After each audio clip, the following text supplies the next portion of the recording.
नमस्कार, capital TV देख रहे हैं आप। मैं हूं आपके साथ हर्ष भारद्वाज। जिस तरीके से पहलगाम में आतंकी हमला होता है, उसके बाद भारत की तरफ से यह साफ कह दिया गया कि इस हमले का जवाब जरूर पाकिस्तान को मिलेगा। बस थोड़ा सा इंतजार। लेकिन वो इंतजार खत्म हुआ, और जिस तरीके से पाकिस्तान पर हमने देखा कि हमला हुआ और आतंकी हमलों को ध्वस्त किया गया, वो ये बता रहा है कि पाकिस्तान जिस तरीके से गीदड़ भभकी दे रहा था कि उसके पास परमाणु बम है, वो सिर्फ गीदड़ भभकी ही थी। और भारत ने ये दिखा दिया कि पाकिस्तान के अंदर भारत घुसकर मारने में सक्षम है। दो खास मेहमान इस वक्त मेरे साथ जुड़े हुए हैं। मेजर जनरल ए के चतुर्वेदी साहब, सर आपका स्वागत कर रहा हूं कैपिटल टीवी पे। साथ ही साथ कमांडर भूषण दीवान साहब मेरे साथ जुड़ रहे हैं। भूषण दीवान साहब, आपका भी बहुत बहुत स्वागत है। चतुर्वेदी साहब, सबसे पहले मैं आपके पास आता हूं। जिस तरीके से कार्रवाई की गई है सर, क्या ये पूरी तरीके से दर्शाती है कि जो पाकिस्तान बार बार ये कह रहा था कि हम न्यूक्लियर पावर देश है, अगर भारत ने कुछ भी किया तो उसका करारा जवाब दिया जाएगा, क्या पूरी दुनिया को भारत ने बताया है कि अगर भारत पर आंख उठाकर देखोगे तो भारत उन आतंकियों को ध्वस्त करेगा जो आपने पाले हुए हैं, जो पूरी दुनिया जानती है? देखिए हर्ष, पहले तो बहुत बहुत धन्यवाद कि आपने मुझे बुलाया। जी। मैं आपके दर्शकों को कुछ चीजें बताना चाहता हूँ पर्सपेक्टिव में। हम्म। पहली चीज तो जो आपने कहा, मैं पूरी उससे पूरी तरह इत्तेफाक रखता हूँ कि भारतवर्ष ने दिखा दिया कि रिजॉल्व है। लेकिन सवाल इस पे भी उठते हैं कि 15 दिन क्यों लगाए। सवाल इस पे भी उठते हैं कि शायद सरप्राइज एलिमेंट नहीं। इसमें विक्रम मिश्री जी ने भी जो प्रेस कॉन्फ्रेंस की उसमें बड़ा क्लियर किया। देखिए 25 को जो कॉन्फ्रेंस हुई है सिक्योरिटी काउंसिल की, उसमें उन्होंने कहा गया कि जो परपिट्रेटर हैं they should be brought to book. तो उससे लेकर के फिर उनको मौका दिया गया, लेकिन पाकिस्तान जो है, जो अपनी हरकतों से बाजी नहीं आता है, वो उसने पिछले 15 दिन में कोई ऐसा रिजॉल्व नहीं दिखाया कि वो टेररिज्म के खिलाफ है, बल्कि वो डिनाइल मोड में था। तो इसलिए ये मौका हो गया था। और इसको कहा जाए कि हमारा जो सेटेलाइट से और हमारे मित्रों की वजह से जो हमको जी। इंटेलिजेंस मिल रही है, उससे हमको मिनट टू मिनट की खबर थी। और पिछले 5 साल में जो प्रिसीजन स्ट्राइक कैपेबिलिटी हमारी काफी बढ़ गई है। चाहे वो राफेल के थ्रू हो, चाहे वो मिसाइल्स के थ्रू हो, चाहे वो MQ-9 प्रीडेटर्स के थ्रू हो, जी। तो हमारे पास अभी पूरी तरह से है। और ये तो हम लोगों ने एक ट्रेलर दिखाया है। हम्म। अगर पाकिस्तान ने हिमाकत की तो इंडियन नेवी और स्पेशल फोर्सेस भी तैयार खड़े हैं हम्म। उनसे निपटने के लिए। हम्म। तो ये एक बहुत ही मजबूत संदेश गया है कि भाई हमसे हम्म। छेड़ोगे तो छोड़ेंगे नहीं वाली बात है अच्छा ये। चतुर्वेदी साहब, एक एक चीज मैं समझना चाहूंगा, क्योंकि भूषण दीवान साहब से ये सवाल लूंगा, उसके बाद इस पर आपसे भी समझूंगा। क्योंकि पहले पाकिस्तान ही कहता था कि कोई सबूत दिखाइए, कोई सबूत दिखाइए। अब जहां टारगेट किया गया है, जो पंजाब के अंदर हमने देखा है भूषण दीवान साहब, कि किस तरीके से मेन पॉइंट पे टारगेट किया गया, जो पूरी तरीके से जिसे मस्जिद कहा जाता था, हालांकि वो आतंकियों का ठिकाना है, पूरी तरीके से मेन पे टारगेट किया गया है। और कहीं ना कहीं पाताल तक गई है हमारी जो से एयर स्ट्राइक हुई है। तो आपको क्या लगता है कि क्या पाकिस्तान को वो सबूत मिल गया है? क्योंकि पाकिस्तान कहीं ना कहीं से छिपाने की कोशिश भी कर सकता था कि ऐसा कुछ हुआ नहीं, लेकिन जो भारत ने प्रेस कॉन्फ्रेंस की है, एमई की जो प्रेस कॉन्फ्रेंस हुई है, उससे पूरी तरीके से क्लियर हो गया है। और जिस तरीके से अजीत डोभाल साहब मीटिंग में मौजूद रहे, क्या ये पूरी रणनीति का हिस्सा था जो हमने देर रात देखी? बिल्कुल हर्ष जी, हाथ कंगन को आरसी क्या। जब हमने एक्शन ले लिया है, उन्होंने कोई बात प्रूफ की नहीं की है, तो प्रूफ की बात तो घुमाने वाली थी। टू 26/11 26/11 को जो हुआ, वो भी प्रूफ मांगते रह गए। अब जाके राना हमारे हाथ में आया है। हेडली को तो अमेरिका ने छोड़ा नहीं, अब राना आया हुआ है। कसाब के टाइम यही हुआ है। ये प्रूफ वाली बातें तो बेईमानी है, ये छोड़ दें इस बात को। अच्छा, 6 महीने पहले ये 3 आतंकी जो पहलगाम में आए हैं, इनमें से एक आतंकी कहा जाता है वो सोनामर्ग टनल में, इसने 6 लेबरर्स को, जो आउटसाइड कश्मीर के लेबरर्स को, उसमें एक डॉक्टर थे, मुस्लिम डॉक्टर थे, इनको मारा है। सबूत की क्या बात है? ये तो पाकिस्तान की स्टेटेड पॉलिसी है क्या कि हम भारत से लड़ नहीं सकते face to face, conventional war. Nuclear की तो बात अलग, छोड़ दीजिए उसको। तो इसके लिए क्या है, हम लोग टेररिस्ट भेजते रहेंगे, वो ये काम कर रहे हैं। ये प्रूफ का तो कोई मतलब डिस्कस करने का कोई मतलब नहीं है। पर सवाल ये है, मैं इस बात को आसिफ मुनीर ने और भगवान ने हमें एक मौका दिया है। हर 6 महीने, हर साल, हर 2 साल हम पाकिस्तान की इन खुराफातों को भुगतभोगी रहे हैं। इतना अच्छा मौका मिला है अपने को। जो बांग्लादेश जब बना था, तो बांग्लादेश क्यों बना था? जो पाकिस्तानी आर्मी, जनरल यहया खान, तब उसके पहले भी वो जो पाकिस्तानी आर्मी पंजाबी मूल की डोमिनेटेड है, वो क्या जी करती है? अरे बंगाली ये प्राइम मिनिस्टर बनेगा, गोली दाग दो। अरे सिंधी क्या होता है? कुछ नहीं है। पीक्यूजे क्या होता है? बलूची क्या होता है? ये करते आए, आवाम इनसे दुखी है, ये करते आए ये काम। तो अभी तो ऐसा मौका है कि ये पाकिस्तान जब उसने 2 टुकड़ों में बटा 71 में, अब मौका है भारत को देखना है, करके लेना है। बातों से और कच्ची कच्ची बातों से कुछ होने वाला नहीं। हम्म, शिमला एग्रीमेंट में कच्ची बात करके हम फिर वही फंसे हुए हैं। हम्म, पाकिस्तान जो है 5 टुकड़ों में बंटना चाहिए, और ये हम्म। अपना आप बचेगा।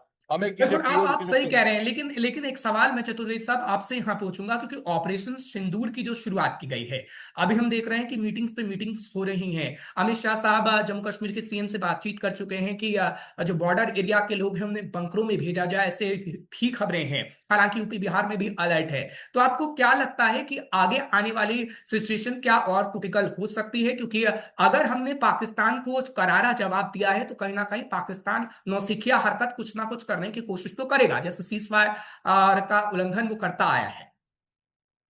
देखिए, इसमें कुछ चीजें गौर करने वाली बात है। पहली चीज, क्योंकि जो हिंदुस्तान ने करना था वो करने के बाद उन्होंने एक आज सुबह वार्निंग भी दे दी कि हमारी तरफ से ये मुकम्मल हो गया ऑपरेशन।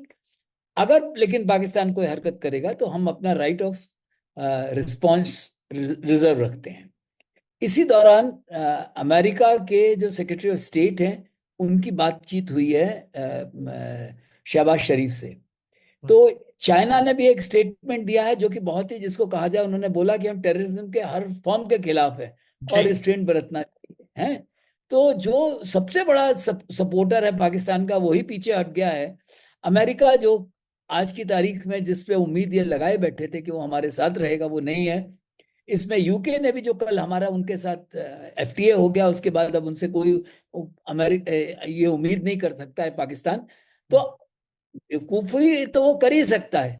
तो उसी के लिए हम लोग तैयार हैं। मीटिंग चल रही है कि भाई एक तो इसका रिव्यू होगा कि क्या क्या हो गया, जी। और इसके बाद क्या क्या और किया जा सकता है।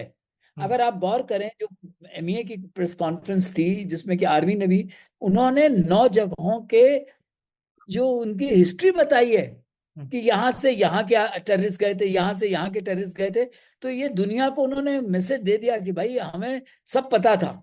और ये जो है आज की तारीख में जो हमारी इंटेलिजेंस कैपेबिलिटीज हैं वो काफी अच्छी हो गई हैं। और इसमें हमको, जैसा कि आपको याद हो, कुछ दिन पहले तुलसी गेबर्ड हम्म, आई थी भारतवर्ष, और जी। उन्होंने भी कहा था, और वो तो डायरेक्टर इंटेलिजेंस हैं। हम्म, तो इसलिए हमको अमेरिका से भी इंटेलिजेंस मिल रही है, इसराइल से भी मिल रही है। हम्म, तो ये जो है पाकिस्तान के एक बहुत बड़ी बेवकूफी हो गई। आप देखिए, उनके लोग तो सो रहे थे जब हम्म, ये अटैक हुआ, उनको क्या पता चला? तो जो मैं पिछले कई दिनों से कह रहा था कि कब, कहाँ और कैसे होगा हिंदुस्तान का हम्म, हमला, ये किसी को पता नहीं था। हम्म, लेकिन आज की तारीख में हमने ताल ठोक के किया है। बिल्कुल। और ये ऐसा किया है कि उनकी अब जो हॉस्पिटल्स के डेटा आएंगे, अभी तो कुछ नहीं है, अभी तो अच्छा, हॉस्पिटल के अभी डेटा से अभी अभी जो अभी कितने जो लोग मारे पुष्टि गए। की जा रही है पाकिस्तान की तरफ से, अभी जो खबरें आ रही हैं सर सोशल मीडिया के थ्रू, वो कहीं ना कहीं 26 की पुष्टि आ रही है मौतों की। भूषण दीवान साहब, मैं आपके पास आऊं, क्योंकि पाकिस्तान की तरफ से क्या वाकई क्लियरिफाई किया जाएगा? क्योंकि हमने तो आतंकी ठिकानों को ध्वस्त किया है, और पूरी तरीके से प्रेस कॉन्फ्रेंस में क्लियर किया गया कि चाहे वो उरी हमला हो या फिर पुलवामा हमला हो, 26/11 का हमला हो, अब इसे बर्दाश्त नहीं किया जाएगा, इसलिए ऑपरेशन सिंदूर की शुरुआत की गई है। तो क्या पहले ही रणनीति बना ली गई, अमेरिका को अपने फेवर में कर लिया गया? अगर मैं चीन की बात करूं, तो चीन की अमेरिका ने पहले से ही आर्थिक कमर तोड़ दी टैरिफ लगा के, और जो नपी तुली भाषा थी वो भी हमें चीन की देखने को मिली। तो क्या पहले से ही इन 14-15 दिनों में हमने ऐसी रणनीति बनाई जिसके बाद ये कामयाबी हासिल हुई? ये तो बिल्कुल बनाई है, बेशक बनाई है। इंदिरा गांधी ने भी किया था। इंदिरा गांधी ने वर्ल्ड ओपिनियन को बनाने के लिए 1 साल 18 महीने लगा दिए थे। और तभी फिर भी निक्सन ने इंदिरा गांधी को कहा था, if you dare to go to Bangladesh we will intervene. USS nuclear Enterprise USS Enterprise nuclear warship खड़ी कर दी थी बे बंगाल ने। उसके पहले ये शेयर और चेस का गेम होता है, उसी के पहले इंदिरा गांधी ने नो एग्रेशन पैक्ट रशिया से किया था, और उसलिए यूएसएस एंटरप्राइज आगे नहीं बढ़ पाया। तो किया है, सवाल नहीं है। सवाल ये आगे का क्या है। बिल्कुल। मैं तो भगवान से प्रार्थना करता हूं कि ये चीज जो है, देखिए 3-4 दिन की लड़ाई हुई तो ये मैच ड्रॉ हो जाएगा। तो पाकिस्तान के पास तो 7 दिन का पेट्रोल है, 4 दिन के आर्मामेंट्स है, एम्यूनिशन है, और उतने उनके आवाम इतने उनके अगेंस्ट है। प्रभु करे ये लड़ाई कम से कम 10-15 दिन चले और ये पूरे घुटनों पे आ जाए। हमें को पीओजे को कैप्चर नहीं करना है, हमें बांग्लादेश भी कैप्चर नहीं किया, हमें जी। तो तोड़ना है, तोड़ना है। तोड़ेंगे नहीं। देखिए जी, ये है हमने हलाल करना है। पानी बंद किया, ये किया, वो किया।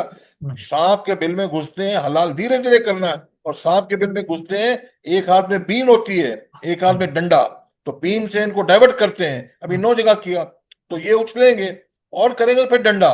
ये डंडे की नौबत पे आना चाहिए चीज, नहीं तो सस्ता रोए बार बार, महंगा रोए एक बार। मैं जानता हूँ लड़ाई में नुकसान होता है, बिल्कुल। बलिदान का बगैर काम नहीं होता है, और बलिदान करना पड़ रहा है। हम हमेशा कह देते हैं, हम कड़े शब्दों में निंदा करते हैं। ये कब तक चलेगा भाई? 140 करोड़ की बिल्कुल। आबादी की भारत, और हर जगह ये बातें करते रहे जाते कच्ची कच्ची। हम्म। और ये आप बात सुनिए, ये लड़ाई जो है भारत पाकिस्तान की नहीं है, ये दुनिया की लड़ाई है। ये इस्लामिक उन्माद, हम खुल के बोलते नहीं है। इस्लामिक उन्माद में यूके तंग है, स्वीडन स्वीडन सारी यूरोप, स्वीडन, फ्रांस, जर्मनी सब तंग बिल्कुल। है। और ट्रंप ने क्या कहा है कि यूक्रेन इसराइल देखा जाए, यूक्रेन और रशिया देखा जाएगा, तो ईरान का तो हम बिठा के रहूंगा। क्यों? क्योंकि ये इस्लामिक उन्माद जो है ये खत्म होना चाहिए। क्या कलमा पढ़ो, नहीं पढ़ सकते तो गोली मारो, क्या कहता है मुनि? तो ये खत्म होना चाहिए, साफ शब्दों में हमें बोलना बिल्कुल। चाहिए। सर, ये खत्म होके भी रहेगा। अब कुछ टेक्निकल चीजों पे बात करता हूँ। चतुर्वेदी साहब, क्योंकि अगर मैं बात करूं, पहले हम देखते थे कि कुछ किलोमीटर एरिया तक ही जो दायरा था वो था, लेकिन अब बढ़ा है। अब जो ऑपरेशन सिंदूर के तहत हमने देखा है, हम पंजाब तक पहुंचे हैं, पाकिस्तान के भागलपुर में जो स्थिति रही है। अब मैं 3 एरिया की बात करूं, जम्मू कश्मीर, पंजाब और राजस्थान। क्या हमने ऐसे सिचुएशन को क्रिएट किया ताकि उन तीनों बॉर्डर एरिया से हमें बहुत आसानी हो पाकिस्तान पर हमला करने के लिए? बिल्कुल। देखिए ऐसा है, आपने जब पिछली बार बालाकोट किया था तो जी। आपके पास रफेल नहीं थे, हम्म। ना आपके पास स्कैल्प और मिट्योर काइंड की मिसाइल थी। आज स्टैंड ऑफ मिसाइल है। स्कैल्प की जो रेंज है 250 किलोमीटर है। हम्म। तो ये 250 किलोमीटर स्टैंड ऑफ से मार सकते हैं, तभी तो उन्होंने 100 किलोमीटर पे मार दिया। तो ये कहाँ कैसे मारा जाएगा, ये इसकी हम लोग, हमारी कैपेबिलिटी पिछले 5 साल में 7 साल में काफी बढ़ गई है। तो हम लोग जो हैं टेक्निकली बहुत स्ट्रांग हो गए हैं। और इस बात का ये मुजाहिरा है, ये जो दिखाया जा रहा है कि हम लोगों ने, और पाकिस्तान को एक बहुत बड़ा सबक मिल गया है। जी। लेकिन जैसे कि दीवान साहब कह रहे हैं कि ये बेवकूफ आदमी का कोई भरोसा नहीं कि वो हरकत कुछ कर, तो उसका खामियाजा उसको भुगतना पड़ेगा। आपको मैं 3 चीजें इसमें बताना चाहता हूं जो जी। उनकी जी। इंटरनल सिचुएशन है। आप देखिए, बलूचिस्तान में जो एक किसी ने भाषण दिया, उसने यही बोला, उसने कहा कि ये हमारी लड़ाई है ही नहीं। हम्म। इसका मतलब बलूचिस्तान इससे बिल्कुल अलग है, वो अपनी लड़ाई अलग लड़ रहे हैं। Right sir. खैबर पख्तूनख्वा में भी उन्होंने बोला कि भाई ये लड़ाई हमारी नहीं है। हम्म। और खैबर पख्तूनख्वा बलूचिस्तान का सबसे बड़ा क्या है कि इनके बहुत सारे फौजी वहां से आते हैं। हम्म। तो फौज में डिजर्शन होने शुरू हो जाएंगे कि अगर लोग उनके साथ नहीं है। तीसरा सबसे इंपॉर्टेंट है जो इस्लामाबाद की लाल मस्जिद में हुआ, वहां हम्म। उसने मौलाना साहब ने हाथ उठवाने की कोशिश की कि हिंदुस्तान के साथ कितने जंग के लिए तैयार है। कोई तैयार नहीं है। तो इसका मतलब वहां का आवाम भी इसके खिलाफ है। हम्म। पानी की वजह से उनकी जो इकोनॉमी पे बहुत नुकसान हो रहा है। इकोनॉमी के अलावा आम आदमी को पीने का पानी नहीं, वहां 2,500-3,000 रुपए की एक जेरिकेन पानी की मिल रही है। बिल्कुल। जो बिल्कुल। सलाद और ये बगलियार बंद हो गया है, तो जिससे जो चिनाब का बेसिन के हैं वो, वहां पानी नहीं है। हम्म। जो झेलम से आपने किया तो वहां बाढ़ और आ गई। हम्म। अब किशनगंगा और बूढ़ी बंद किए जाएंगे तो अगली बार झेलम के बेसिन में हो जाए। हम्म। तो ये हालत आपने कर दी है कि वो जो है वहां अच्छा काफी चतुर्वेदी साहब, अब सिचुएशन भी तो बदली है ना। भूषण दीवान साहब, जिस तरीके से चतुर्वेदी साहब ये जिक्र कर रहे हैं, बलूचों का जिक्र हो रहा है, क्योंकि बलूच विद्रोहियों को हमने पिछले दिनों देखा है कि बलूच विद्रोहियों ने किस तरीके की सिचुएशन पाकिस्तान में क्रिएट की है, कैसे ट्रेनों को भी हाईजैक कर लिया जा रहा है। अब बलूच विद्रोही एक तरफ है, एक तरफ हम देख रहे हैं कि तालिबान है। क्योंकि जो सिचुएशन पाकिस्तान पहले क्रिएट करना चाहता था भारत के खिलाफ, अब वो उसी के खिलाफ क्रिएट हो गई है। तो क्या ये उसी का नतीजा कहीं ना कहीं अंदर खाने दिख रहा है कि पाकिस्तान बाहर से भी पिट रहा है, अंदरूनी लड़ाई भी चल रही है? जनाब, जब अंदर प्रॉब्लम ज्यादा होते हैं ना, तभी आप बाहर खुराफात करते हैं अटेंशन डाइवर्ट करने के लिए। हम्म। वो तो कई सालों से, कई महीनों से नजर आ रहा है आर्मी को, हर तरफ से वो दबाए जा रहे हैं। तो वो अटेंशन डाइवर्ट करने के लिए और दुनिया को, अपने आवाम को अपने पीछे जोड़ने के लिए लड़ाई छेड़ दो। ये तो बड़ी पुरानी चीजें हैं, पुराने तरीके हैं कि ये काम कर रहे हैं। पर अभी ये बहुत हो गया, पानी हर एक आवाम के नाक के ऊपर आ चुका है। और क्यों? वहां एक कर्नल बनता है तो 30 एकड़ जमीन ले लेता है। बाजवा साहब हैं तो $60 बिलियन लेके दुबई, यूके में बैठे हुए हैं। ये लूट खसोट कर रहे हैं पूरे। और आपको पता है आर्मी ऑफिसर्स, अरे भाई क्या प्रोफेशनल आर्मी होगी, फैक्ट्रियां चला रहे हैं टूथपेस्ट बनाने की आर्मी ऑफिसर्स। हम्म। यूसी आपको पता होगा शायद, ये प्रोफेशनल आर्मी नहीं है। ये नहीं लड़ सकते, ये खाली बड़ी बड़ी बातें कर सकते हैं, ये कर देंगे वो कर देंगे, न्यूक्लियर है, पाव का है, किलो का है। तो मैं ही कहना, जो मौका मिला है हम खुद करते सुओ मोटो, तो लोग कहते हैं अरे अरे ये इंडिया क्या कर रहा है। ये इस मौके को हमने हाथ से जाने देने का नहीं है कोई। और चाइना, चाइना क्या कह रहा है, मीठी मीठी बातें आप कर रहा है, क्यों कर रहा है मालूम है आपको? चाइना को हमारे नो लव लॉस, हमसे दोस्ती नहीं है उनको। जी। चाइना चाइना का क्या काम है? चोर को बोलो चोरी कर, और सिपाही को बोलो पकड़ ले। हम running with the rabbit, hunting with the hound. क्यों? उनको इंडिया की मार्केट चाहिए। नहीं नहीं, हम तो टेररिज्म के खिलाफ हैं। अरे तुमने वो क्या है, उसको पाकिस्तान टेररिस्ट को यूएनओ में इंटरनेशनल टेररिस्ट डिक्लेयर होने नहीं दिया आज तक चाइना ने। अब आप कह रहे हो कि हम तो टेररिज्म के खिलाफ, बरखिलाफ हैं। ये तो खाली ऊपरी नूरानी बातें कर रहे हैं, जब जवानी पूजवानी जमा खर्च। कोई साथ खड़ा नहीं होने वाला है। कोई सपोर्ट करे ना करे, अमेरिका, अमेरिका क्या कहता है? शांति। अरे मोहल्ले, अमेरिका कहता है मैं मुखिया हूँ, सरपंच हूँ इस गांव का, दुनिया के गांव गांव का। तो कहीं लड़ाई हो तो मेरा तख्ता नहीं जाए। शांति शांति। पुलिस क्या कहती? शांति करो। नहीं नहीं, इसने मारा, उसने, वो कोर्ट में ना आना, शांति करो। वो शांति क्यों कह रहा है? अगर इंडिया ने पूरी तरह दबा दिया पाकिस्तान को, तो पाकिस्तान चीन इकट्ठे हो जाएंगे। वो हम्म। वो अमेरिका के हित में नहीं है, इसलिए हम्म। कह रहा है। हमने उनकी बातें नहीं सुननी। इस हम्म। मौके को गंवाना नहीं हमने हाथ से। हम्म। हमें आजादी बड़ी आसानी अच्छा ठीक है, बिना। आप ही कह रहे हैं हम मौके को नहीं गवाएंगे, और वाकई मौके को नहीं गवाना चाहिए। लेकिन चतुर्वेदी साहब, जो ख्वाजा आसिफ की बातें हमने सुनी हैं पिछले दिनों भी, अभी सोशल मीडिया पर भी हमने देखा है किस तरीके से वो कल भी कह रहे थे कि अगर अब भारत की तरफ से कुछ भी किया जाएगा तो हम खाली हाथ नहीं बैठे बैठे हैं। उनके तमाम नेता कह रहे हैं कि दरिया खून की बह जाएंगी।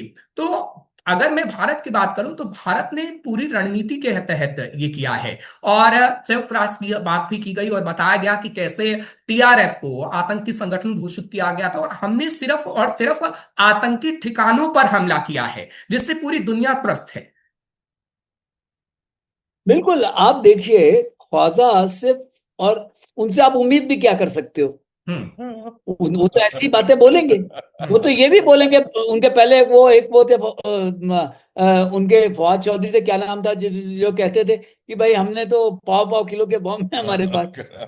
जी। उनको जनाब को इतना पता नहीं है कि अगर उधर से आप टैक्टिकल न्यूक्लियर वेपन मारोगे तो हवा का रुख किधर है, पानी का रुख किधर है, सारे आप ही का एरिया पे जाएगी रेडियो एक्टिविटी। तो वो कर नहीं सकते। हमने क्या दिखा दिया, आप अगर देखिए, अगर टेक्निकली देखिए, आपके मिसाइल गए, उनका जो एडी सिस्टम है उसको इंटरसेप्ट नहीं कर पाए। हम्म। आपके ड्रोन गए, जो मुरीदके पे उन्होंने बोला कि ड्रोन ने अटैक किया है, वो नहीं कर पाए। इसका मतलब जो उनका जो एडी सिस्टम है वो ठीक नहीं है, वो चीनी हिमालय जिसको कहा जाए। बिल्कुल। तो उसकी वजह से जो आज आपकी मिसाइल्स हैं वो बहुत इफेक्टिव रही। और ये मैं कई दिनों से कह रहा हूं कि भाई वो मियां छन्नू में भी जाके हमारी ब्रह्मोस गिरी थी, वो कुछ पकड़ भी नहीं पाए थे। तो बिल्कुल। उनकी उनका एडी सिस्टम ठीक नहीं है। उनमें आप फौज इधर नहीं ला सकते हो, क्योंकि अगर ले आए तो बलूचिस्तान पे कब्जा कर लेंगे बीएलए। आप खैबर पख्तूनख्वा से हटाओगे तो टीडीपी कब्जा कर लेगी। दूसरा, तालिबान से उनकी लड़ाई चल ही बिल्कुल। रही है। बिल्कुल। वहां पे तो मतलब जिसको कहा जाए, आज की तारीख में पाकिस्तान में हालत यह है, जिसकी लाठी उसकी भैंस। मुझे एक आपसे बात करते हुए एक चीज लग रही है, हम्म। ये मौका कहीं ऐसा ना हो कि वहां पे तख्ता पलट की कोशिश की जाए हम्म। कि भाई ये सिविलियन गवर्नमेंट तो इनफेक्टिव है, भाई शहबाज शरीफ साहब जो हैं या तो बंद कर दिए जाएंगे, या इनको कहा जाएगा तुम भी लंदन में जाओ अपने घर में रहो, हम्म। एंड आसिम मुनीर साहब कहें कि हम तो खुद मुख्तार हो नहीं सर, जाएंगे। ये बात जो ये आपकी है वो बहुत कहीं ना कहीं मुझे भी लगती है। समय थोड़ा कम है, लेकिन क्योंकि फतेह है, एक मिसाइल का जो उन्होंने परीक्षण किया, सिर्फ 120 किलोमीटर तक की उनकी रेंज है, और जो शहबाज शरीफ ये बताने की कोशिश कर रहे थे वो कहीं ना कहीं नाकामी थी पूरी तरीके से पाकिस्तान की, क्योंकि उन पाकिस्तान को पता होना चाहिए हमारे पास ब्रह्मोस मिसाइल, इतने तमाम टैंक हैं जो 120 किलोमीटर रेंज की नहीं, आगे तक पाकिस्तान के पूरे लाहौर तक, इस्लामाबाद तक जाके मारेंगे। ये शायद पाकिस्तान को पता नहीं है। चतुर्वेदी साहब आपका बहुत बहुत शुक्रिया, आप मेरे साथ जुड़े। भूषण दीवान साहब आपका भी बहुत बहुत शुक्रिया, आप मेरे साथ जुड़े। आप दोनों ने इतनी तमाम बातें की। फिलहाल ऑपरेशन सिंदूर की शुरुआत हो चुकी है, और दो डिफेंस एक्सपर्ट जिस तरीके से हमें बता रहे थे कि पाकिस्तान का वो हाल होगा जो पाकिस्तान ने सपने में नहीं सोचा होगा, और तो और पाकिस्तान के अंदर तख्ता पलट की तस्वीर भी सामने आ सकती है। लेकिन पाकिस्तान कभी सुधरेगा नहीं, क्योंकि पाकिस्तान के रग रग में के बसा हुआ है। लेकिन भारत उसे बताता रहा है कि आप जैसा करोगे वैसा भुगतोगे, और पाकिस्तान के जो आतंकी फैक्ट्री है अब उसे जड़ से उखाड़ा जाएगा। जो आतंकी ठिकाने हैं उसे पूरी तरीके से भारत ध्वस्त कर रहा है, और पाकिस्तान को एक बार फिर से बताया गया है कि छेड़ोगे तो छोड़े नहीं जाओगे। फिलहाल इस कार्यक्रम में बस इतना ही, फिर आपसे मुलाकात होगी, तब तक के लिए मुझे इजाजत दीजिए। बाकी खबरों के लिए आप देखते रहिए कैपिटल टीवी।